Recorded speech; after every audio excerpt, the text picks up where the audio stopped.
Hi, this is Reading the Bible with me from A to Z, a project I'm doing for myself, for my children, and for anyone who wants to listen.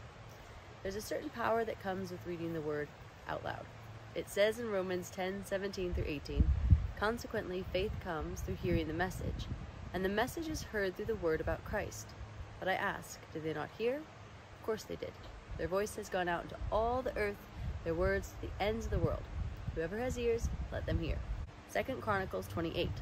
Ahaz was 20 years old when he became king, and he reigned in Jerusalem 16 years. Unlike David his father, he did not do what was right in the eyes of the Lord. He followed the ways of the kings of Israel and also made idols for worshipping the Baals. He burned sacrifices in the valley of Ben-Hinnom and sacrificed his children in the fire, engaging in the detestable practices of the nations the Lord had driven out before the Israelites. He offered sacrifices and burned incense at the high places, on the hilltops and under every spreading tree.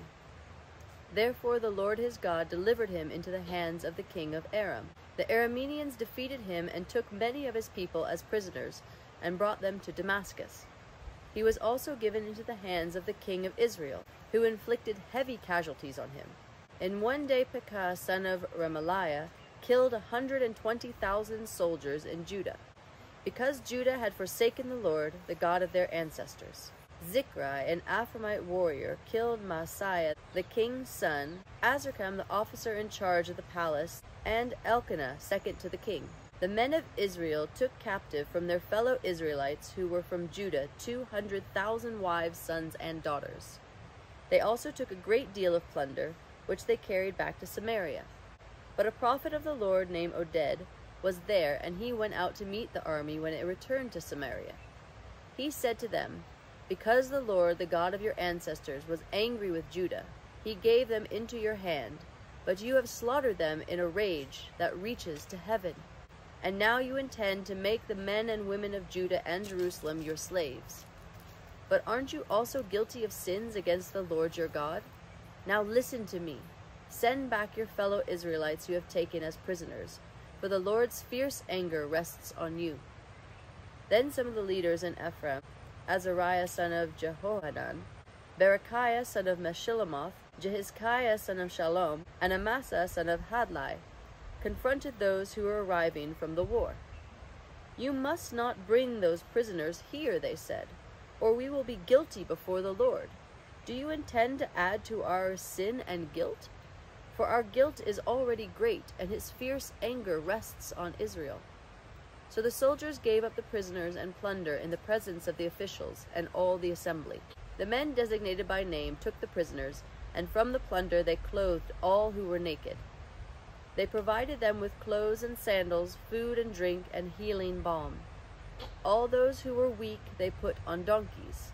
So they took them back to their fellow Israelites at Jericho, the city of palms, and returned to Samaria. At that time King Ahaz sent to the kings of Assyria for help. The Edomites had again come and attacked Judah and carried away prisoners, while the Philistines had raided towns in the foothills and in Negev of Judah.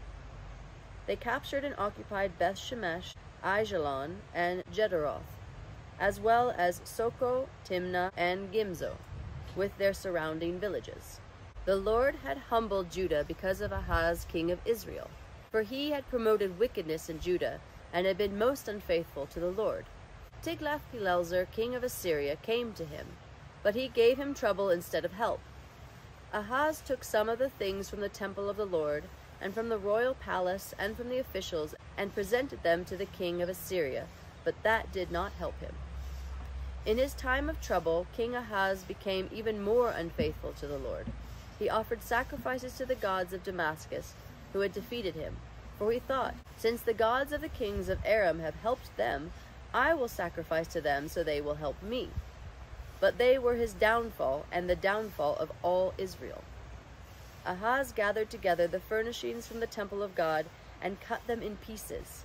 He shut the doors of the Lord's temple and set up altars at every street corner in Jerusalem. In every town in Judah he built high places to burn sacrifices to other gods and arouse the anger of the Lord, the God of his ancestors. The other events of his reign and all his ways from beginning to end, are written in the book of the kings of Judah and Israel. Ahaz rested with his ancestors and was buried in the city of Jerusalem, but he was not placed in the tombs of the kings of Israel. And Hezekiah his son succeeded him as king.